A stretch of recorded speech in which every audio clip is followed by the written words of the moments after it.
Today, I don't know what you'd call the jungler in a Pokemon MOBA, but they're still throwing the game. This is CheckPoint.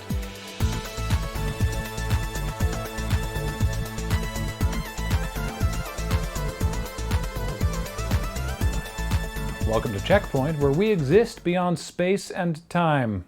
Do we? Kind of feels that way. Then why did I have to wait so long for a haircut? This week, the Super Smash Bros. Scene announced a new addition to the roster that is sure to pep up all sorts of matches. Say hello to Slippy. Slippy is the new online multiplayer tool for Super Smash Bros. Melee, offering online matchmaking, tools for tournament organizers, and best of all, the holy grail, rollback netcode. We've talked about rollback netcode before, but if you don't understand, what it does is it looks at the game state, predicts the future, and if the game strays from the golden path, it just throws out its prediction and then resimulates everything before the players even notice. But why was this so vital? Well, melee matches, like everything else, have been cancelled in this time of social distancing, and the online multiplayer in the GameCube emulator Dolphin isn't very robust, meaning that melee matches have felt frustrating.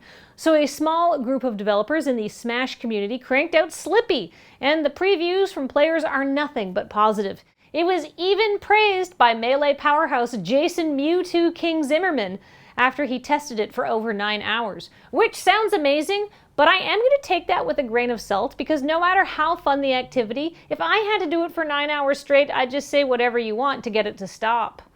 Fortnite sure has been hosting more and more non-Fortnite events in its surprisingly pliable game world.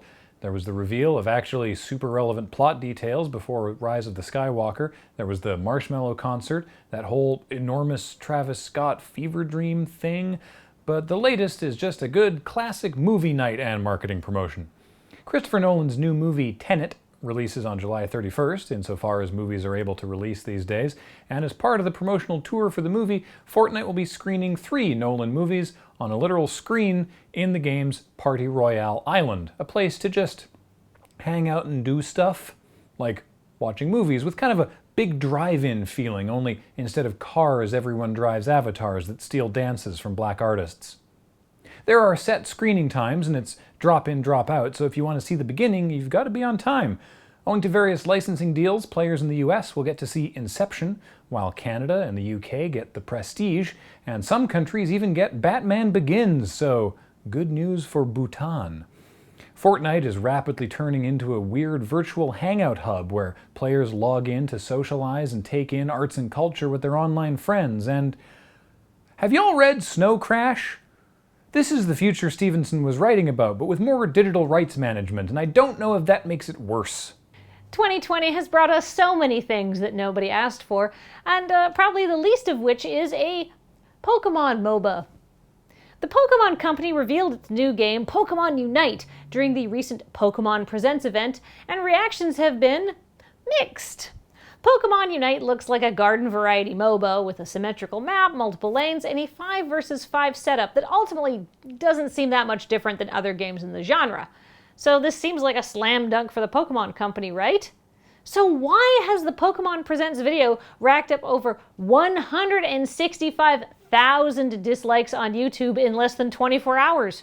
Why are Pokemon fans this pissed? Well, if you take the temperature from a quick scan of the YouTube comments, a couple of things start to emerge.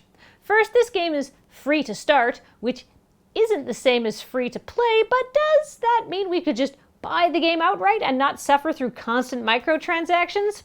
Nobody knows yet, but hey, don't let that dissuade you from righteous indignation.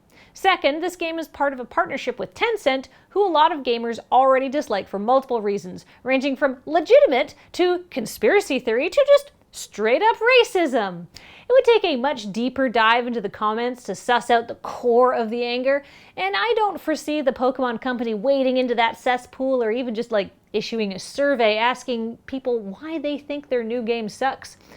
So it's hard to tell exactly why so many people are so mad about getting what could be a fun, interesting twist on Pokemon, but one thing this controversy has done is to suddenly make Pokemon Cafe Mix look way more appealing.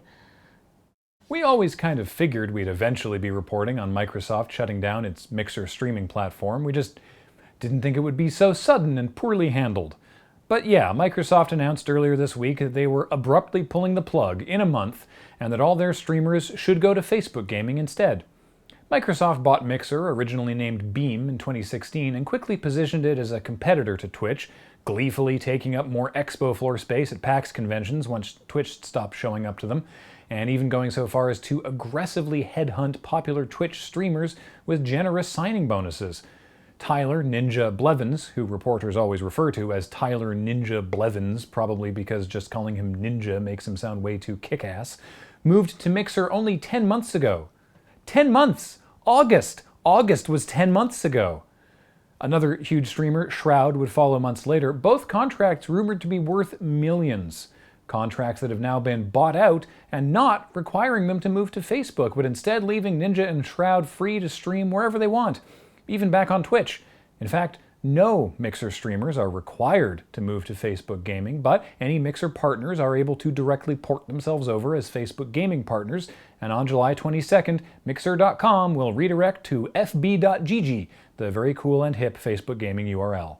And that's fine for Mixer streamers, I suppose, but having your platform where you've spent years building a following ripped out from under you and being told it'll be easy to rebuild somewhere else is doing a huge disservice to these streamers, especially when Mixer always told them that Mixer was different, that Mixer cared.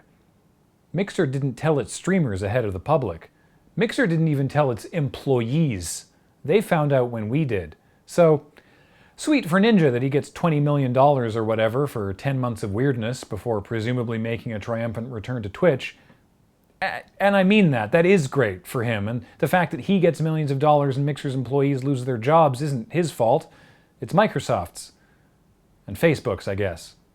Everyone always raises their eyebrows when we mention Tencent, but Facebook is run by a malevolent robot. Of course, we stream on Twitch, owned by Amazon, run by the man on track to be the world's first ever trillionaire. And goddammit, why are all the shitty parts of Snow Crash the ones that keep coming true? It's been what, like 28 years since Snow Crash was published? I think it's fair to say that it's coming true because this is the future that all those tech bros read about in their teens. Well, then where's my high-speed pizza delivery? The driver we always get for Skip the Dishes drives a mid-90s Tercel. Oh yeah, that's the gig economy's fault, not Snow Crash's.